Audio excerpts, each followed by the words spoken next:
Hey, Iron Branden Hinkle here. Just wanted to say a few words about my dear friend and longtime training partner, the monster, Kevin Randleman. And everyone who knows a little bit of Randleman knows had a big personality and and a big heart, a bigger heart. He was larger than life. Sometimes we had some they say we had some lively times together. We had some lively times together. He was uh, he was a great friend and a great training partner and inspiration to a lot of people. When I first met, there was just a little bit of regular rivalry that you have as a wrestler and stuff, and that just quickly dissipated. Just a true friendship, and I miss him. I didn't realize it's been so long until you asked me to do this, Miguel, and he's missed, man. It's too soon. It's sad, but you gotta celebrate him, and he won't be forgotten.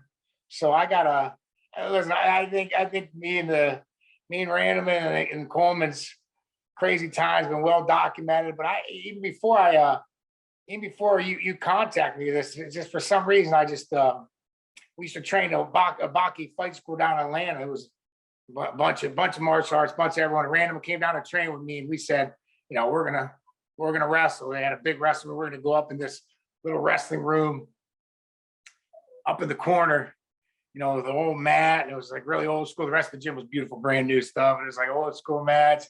There's a little like viewing area. And we went up there by ourselves and we went at it for 15, 20 minutes, back and forth. And then we look over and we both had it. We look over and there's 40, 50 people crowding around the window. And we went we went 45, 50 minutes. And I mean, just bloody sweaty. Look at each other. I go, Randleman goes, hey, I didn't think I had any left. So I saw about 50 people looking at that window. And I said, listen, I'm the same way, buddy.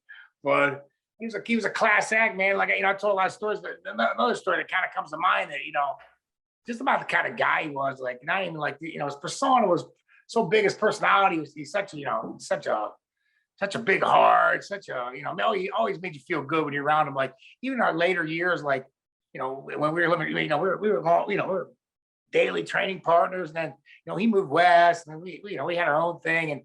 But listen, for the last, decade, whenever we're in the town in the same city together, we were thick as thieves for a week, right?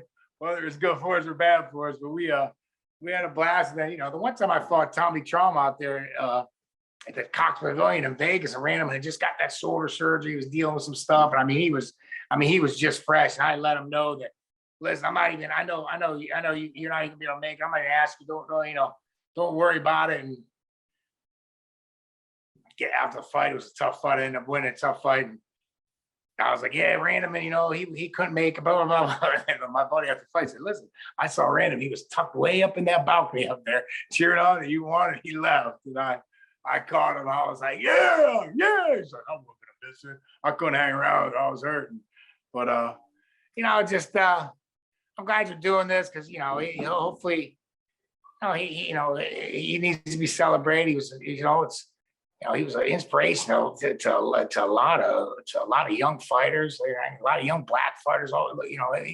He was a real inspiration, a real positive influence on a lot of people. And I think his influence will be felt for a long time, maybe forever in this sport. But I just miss him, and Hammer House forever.